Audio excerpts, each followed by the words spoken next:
오늘은 교회력으로 주연절 후 7번째 주일이면서 산상 변모 주일입니다.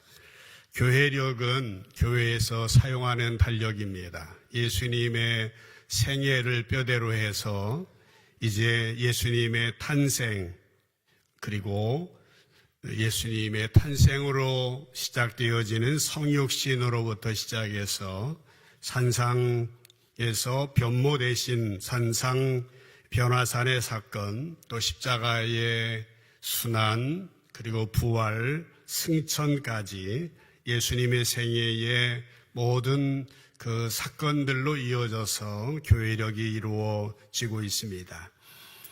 이제 모든 성도들은 이 교회력의 의미를 잘 기억하시고 또 예수님을 나의 주님으로 모실 뿐만 아니라 예수님의 성품과 인격을 담고 그 뒤를 따라가는 하나님의 백성들 되어야 할 것입니다. 오늘 우리가 함께 읽은 본문 말씀은 예수님의 모습이 영광스럽게 변화된 변화산 사건에 기록되어져 있습니다. 이 변화산 사건은 좀 전에 말씀드린 것처럼 예수님의 생애에 있어서 중요한 5대 사건 중에 두 번째의 사건입니다. 예수님의 성육신 그리고 십자가의 순환, 부활, 승천까지 중요한 의미를 가지고 있습니다. 이제 예수님께서 온 세상을 구원하시기 위해서 십자가에 달려 돌아가실 날이 가까워 오고 있을 때입니다. 예수님이 제자들 가운데 핵심 그룹인 베드로, 야고보, 요한 3명을 내리시고 높은 산에 올라가십니다. 아마 그 산은 베드로가 위대한 신앙 고백을 했던 가이사라 빌립보에서 멀지 않은 헤르몬 산이었을 것이라고 생각합니다. 예수님은 그곳에서 희한한 모습으로 변화되어집니다. 그래서 이 산을 흔히 헤르몬 산을 변화산이다라고 부르기도 합니다. 오늘 우리가 함께 예수님께서 변화산상에서 어떠한 모습으로 변형되셨는지 그리고 그것이 의미하는 바는 무엇인지에 대하여서 우리가 본문을 중심으로 상고해 보려고 합니다. 먼저는 예수님이 어떠한 모습으로 변형되셨는가라고 하는 것입니다. 2절 말씀을 보시게 되면 그들 앞에서 변형되사라고 말씀하셨고 그 얼굴이 해같이 빛났고 옷이 빛과 같이 휘어졌다라고 표현을 하고 있습니다. 예수님의 얼굴의 광채가요 얼마나 찬란했었든지 해같이 빛났다고 했고요. 옷은 빛과 같이 휘어졌다라고 했습니다. 병행 구절인 마가복음 9장 3절 말씀에 보면은 그 옷에 대해서 보충 설명하고 있습니다. 그 옷이 광채가 나며 세상에서 빨래하는 자가 그렇게 희게 할 수 없을 만큼 매우 희어졌더라라고 설명하고 있습니다. 여기에서 변형됐다, 2절에서 변형되었다라고 하는 말의 의미는 원어상으로 본래 내부에서부터 외부로, 내부에서부터 외부로 변화되었다고 하는 것을 의미합니다. 그러니까 그동안 예수님은 말씀을 전하시고 기적을 행하시기도 했지만은 주로 예수님의 인간됨, 인성을 나타내시면서 지내셨습니다. 그런데 이번에는 그동안 감추어 두고 계셨던 신성, 하나님 되심을 집중적으로 이 변화산상에서 나타내시는 겁니다. 예수님의 모습은 하나님으로서의 영광의 광채가 옷까지 침투해서 밖으로 발산되는 모습이었던 것입니다. 기억하십니까? 구약에서 모세의 얼굴이 광채가 났었다라는 기록을 우리는 알고 있습니다. 출애굽기 34장 29절에 보면은 모세가 시내산에서 기도하고 내려왔을 때 얼굴에 광채가 나는데요. 그는 자기가 중간에 자기가 여호와와 말하였으므로 말미암아 얼굴 피부에 광채가 나나 그렇게 표현을 하고 있습니다. 이제 모세의 피부가 얼마나 찬란했었던지 백성들이 이제 두려워서 접근하지도 못하게 되었습니다. 그때 그 이후의 말씀을 계속 보면은 모세가 수건으로 얼굴을 가립니다. 그제서야 백성들이 모세에게 접근을 하게 되었고, 그러니까 모세의 광채는 말하자면 수건 한 장으로 차단될 수 있을 정도였어요. 그런데 오늘 변화산상에서의 예수님의 광채는 모세의 광채와는 비교할 수 없을 정도의 광채였습니다. 비유하자면 예수님의 얼굴의 광채는 태양과 같이 그 속에서 분출되는 광채였습니다.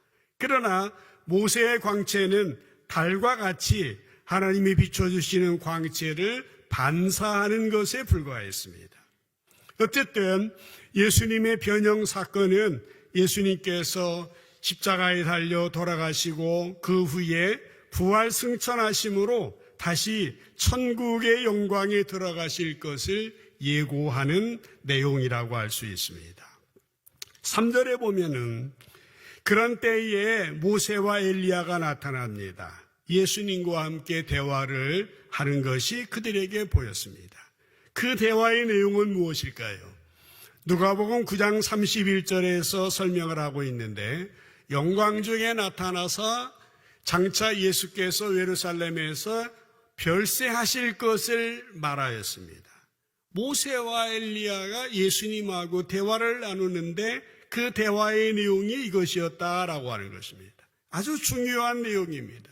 그 내용은 예수님이 예루살렘에서 세상을 떠나가신다, 십자가의 죽음에 대한 내용이었습니다. 그렇습니다. 부활과 천국의 영광을 위해서는 그 이전에 십자가의 고난이 전제되었다고 하는 것을 의미해 주고 있는 것입니다. 그렇습니다.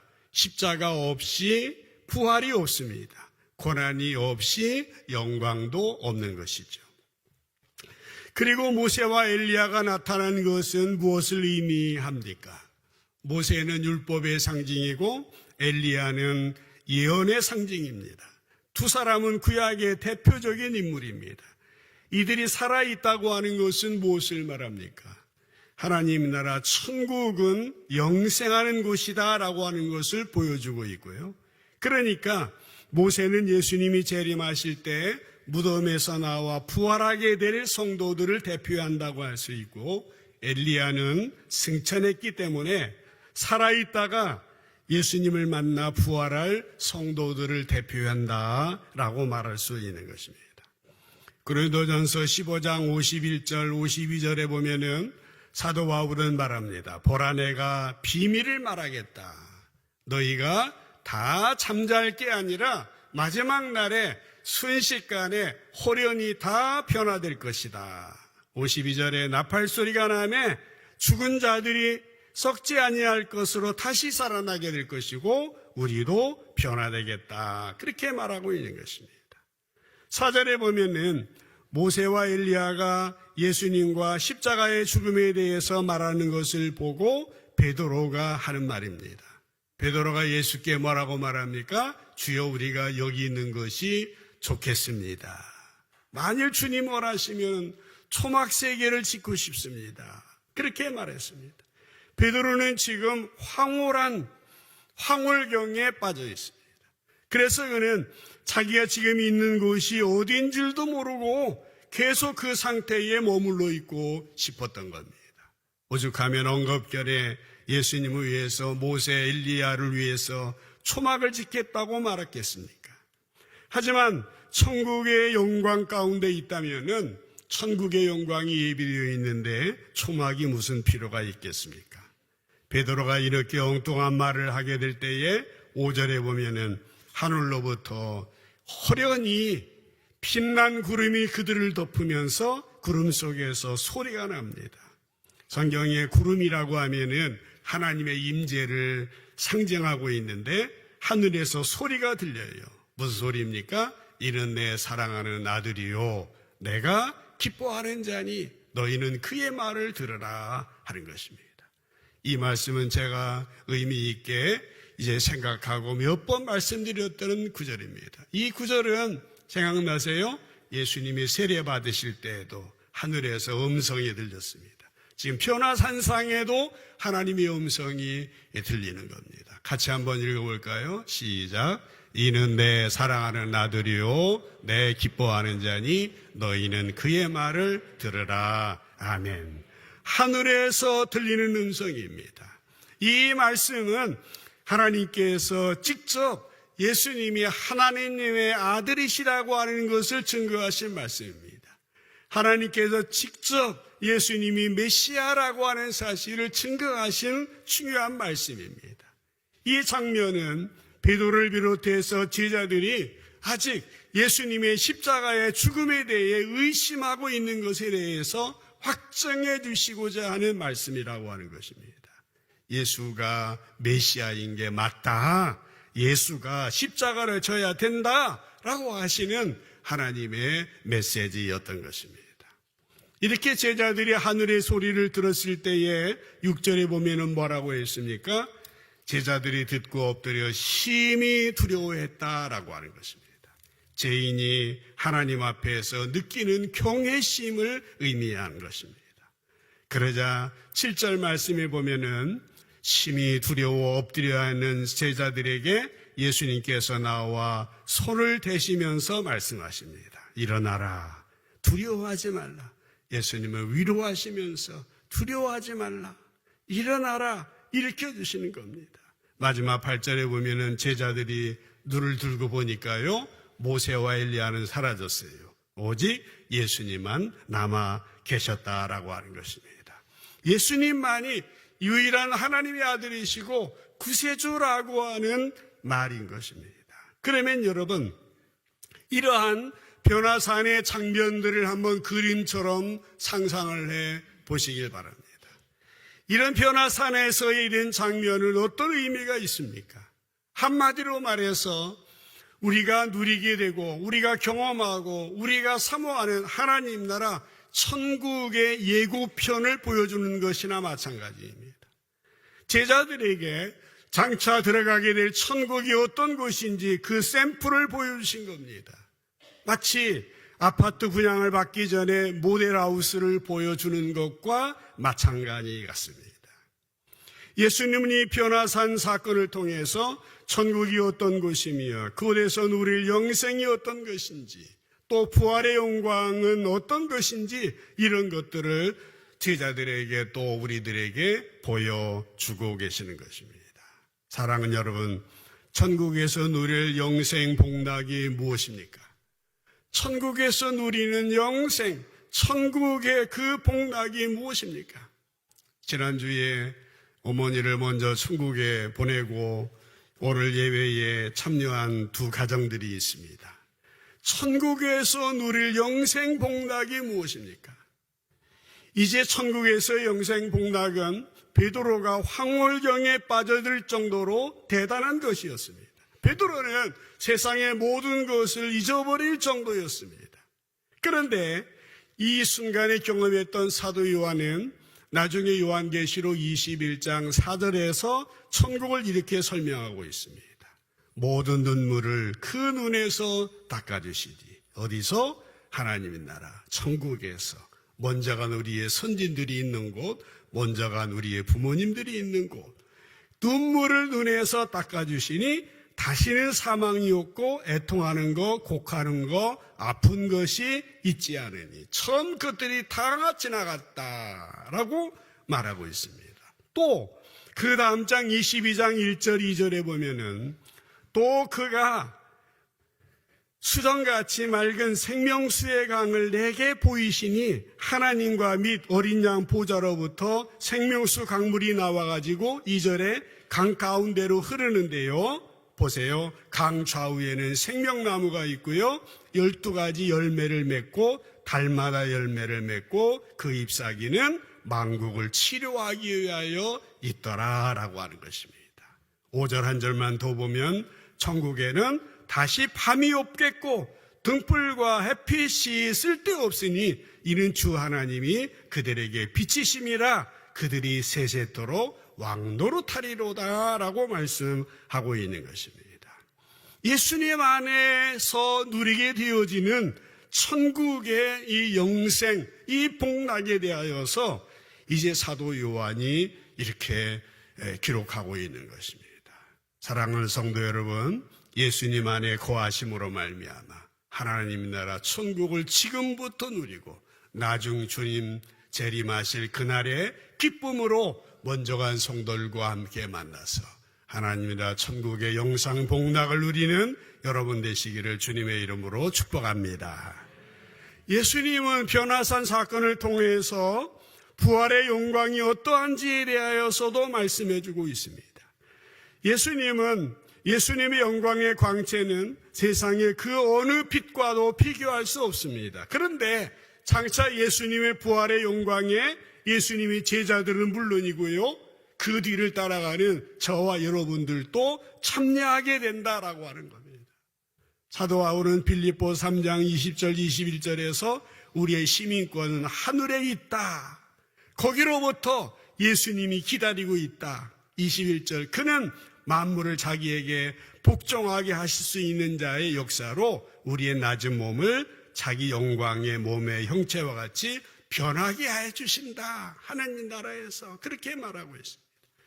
고린도전서 15장 부활장에서는 42절에 44절에 죽은 자의 부활도 그와 같으니 썩을 것으로 심었지만 썩지 아니할 것으로 다시 살아나고, 부활하면 그렇게 된다는 거예요. 43절에 욕된 것으로 심었지만 영광스러운 것으로 다시 살아나며 약한 것으로 심었지만 강한 것으로 다시 살아나며 육의 몸으로 심었지만 신령한 몸으로 다시 살아나느니 육의 몸이 있은즉 또 영의 몸이 있다라고 말씀을 하고 있는 것입니다. 부활의 영광에 참여하는 성도들의 모습을 이 변화산상의 사건을 통해서 보여주고 있는 거예요. 베드로는요, 이 체험을 일평생 잊지 못했습니다.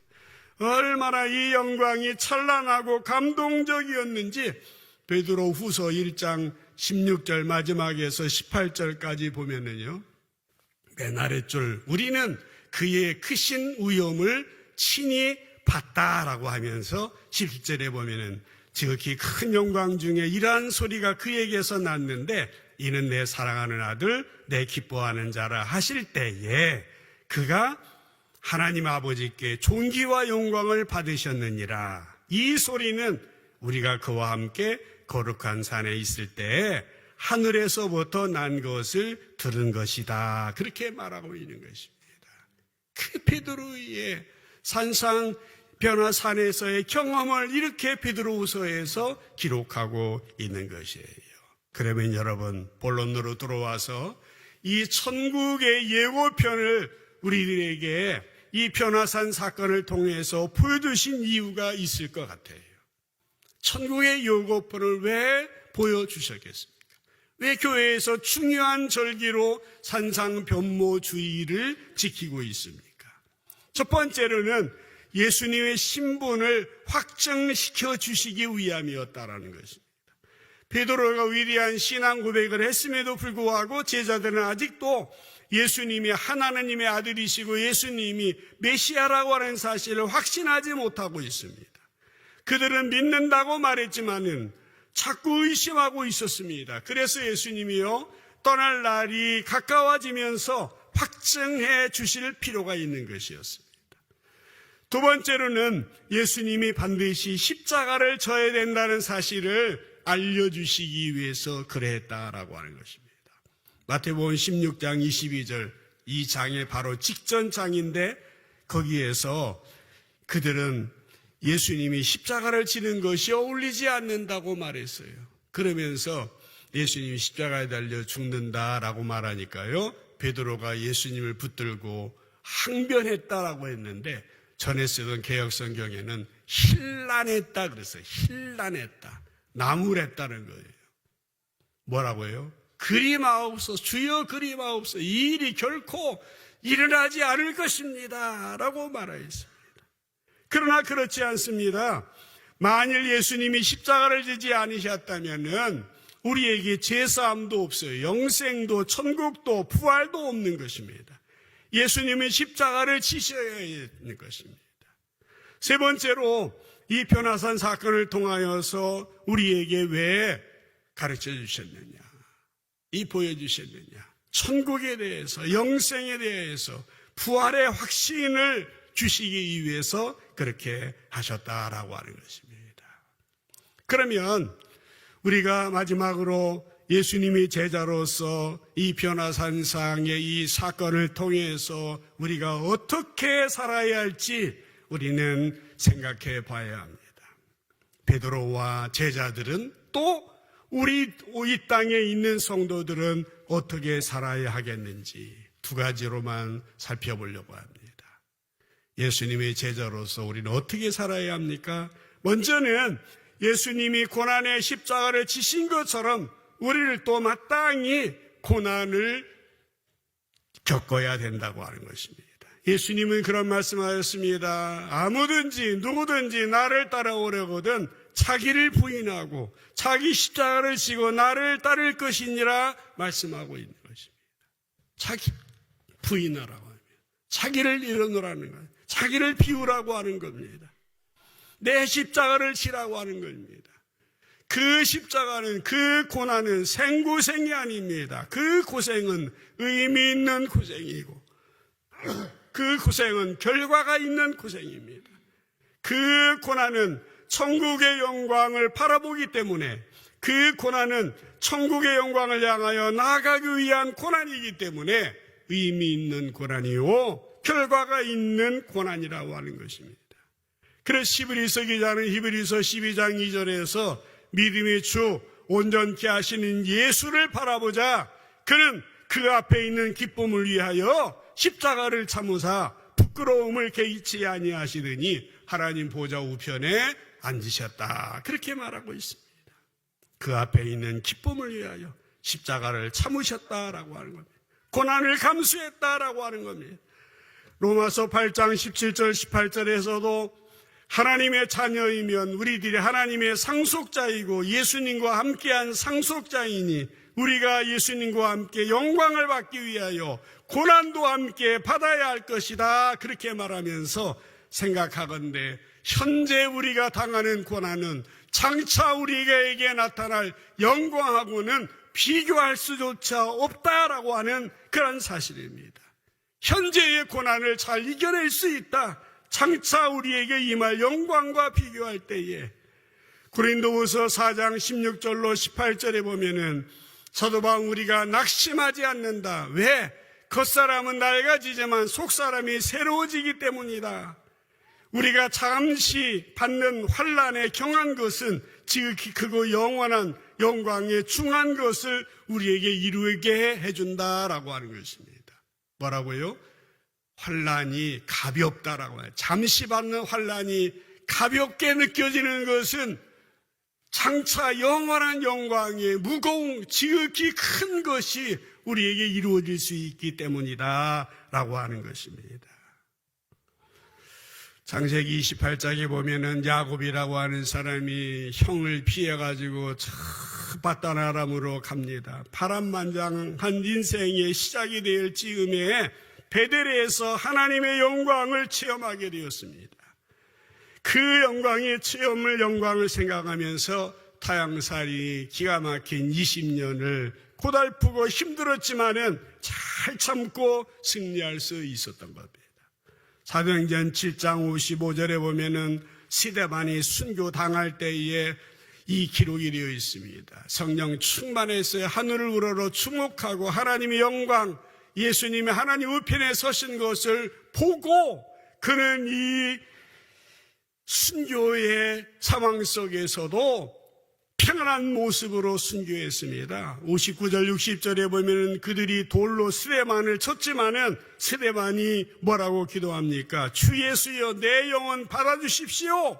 무릎을 꿇고 크게 불러 주여 이 죄를 저들에게 돌리지 마십시오 하고 잠잤다라고 성경은 말하고 있습니다.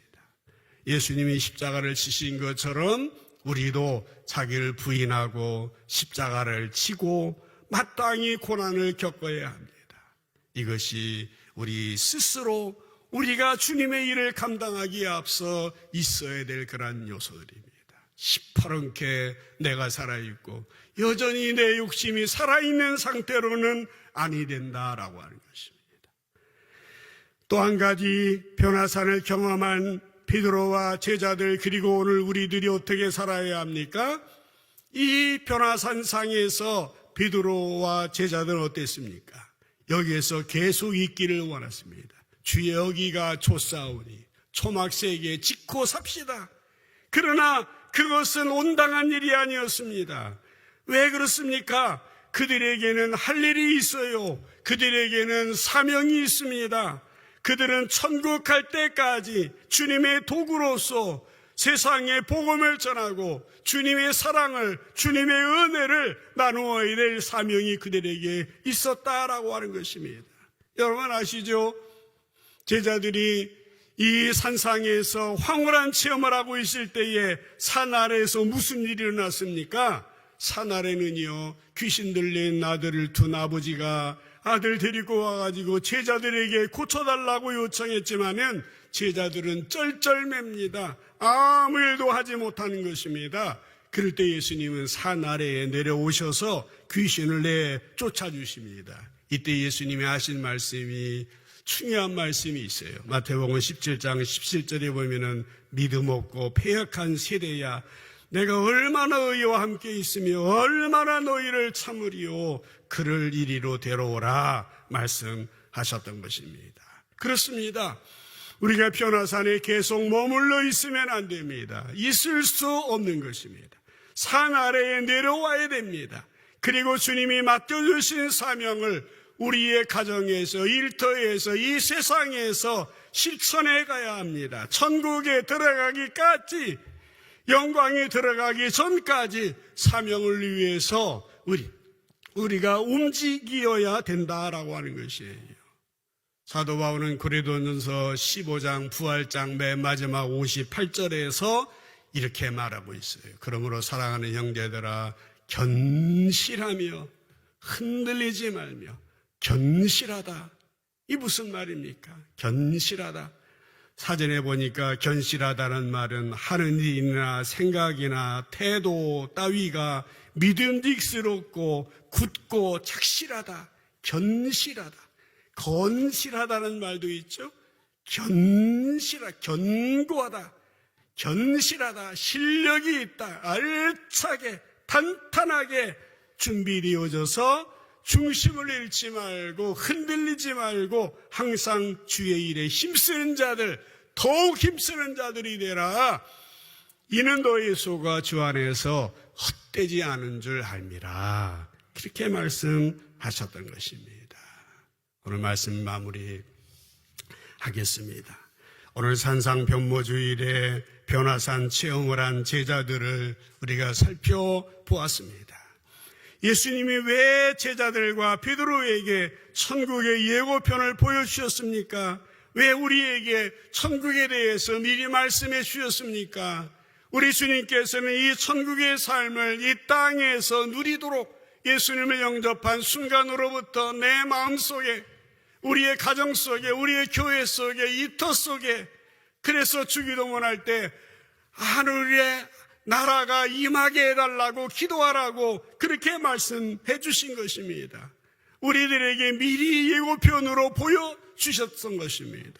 그러므로 우리가 이 땅에서 하나님의 선하신 뜻을 이루기 위해서 우리의 남은 생애 동안 어떠한 고난이 온다 할지라도 낙심하거나 좌절하거나 낭망하지 말아야 된다는 것입니다. 자기를 부인하고 십자가를 져야 된다고 하는 겁니다.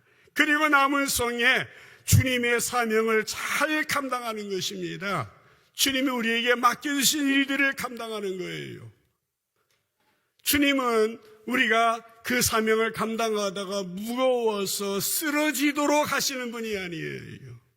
우리의 은사도 하시고요, 우리의 형편도 하시고요, 믿음의 수준도, 믿음의 상황도 잘 아십니다. 내가 알고 하나님이 아는 거예요. 우리가 못할 수도 있습니다만 다음에 할 수도 있는 것이에요. 그러나 오늘 우리에게 깨달음이 있어야 됩니다. 주님이 주신 나에게 맞는 그 사명을 두시는 거예요. 그래서 힘든 일이지만 어려운 일이지만은 그 십자가를 지고 자기를 부인하고 순종의 발걸음을 따라가는 거예요. 그러면 뭐라고 했습니까? 결코 헛된 인생이 되지 않는다는 것입니다. 견실하고 흔들리지 말고 주님의 일에 더욱 힘쓰는 자들이 되라라고 하는 것이에요. 부디 베드로가 일평생 정말 그 산상에서의 그 경험을 가슴에 품고 승리했던 것처럼 우리를 또 내 중심에서, 나 중심에서, 이기심에서, 욕심에서 머물러 있으면 안 됩니다. 이제는 하나님의 뜻을 생각하고 이웃을 생각하면서 어떤 고난이 와도 낙심하지 말고 믿음으로 승리하는 여러분 되시기를 주님의 이름으로 축복합니다. 하나님을 사랑하며 이웃을 사랑하며 연약한 사람을 돌보아주며 가난하고 병들고 추워하며 외로운 사람들에게 친구가 되어주는 성도, 그런 교회, 그런 사명이 오늘 이 땅의 교회인 우리들에게 준 사명이라고 하는 겁니다. 잘 감당하여 잘했다 칭찬받는 주의 백성들 모두 되시기를 주님의 이름으로 간절히 축원합니다. 기도합시다.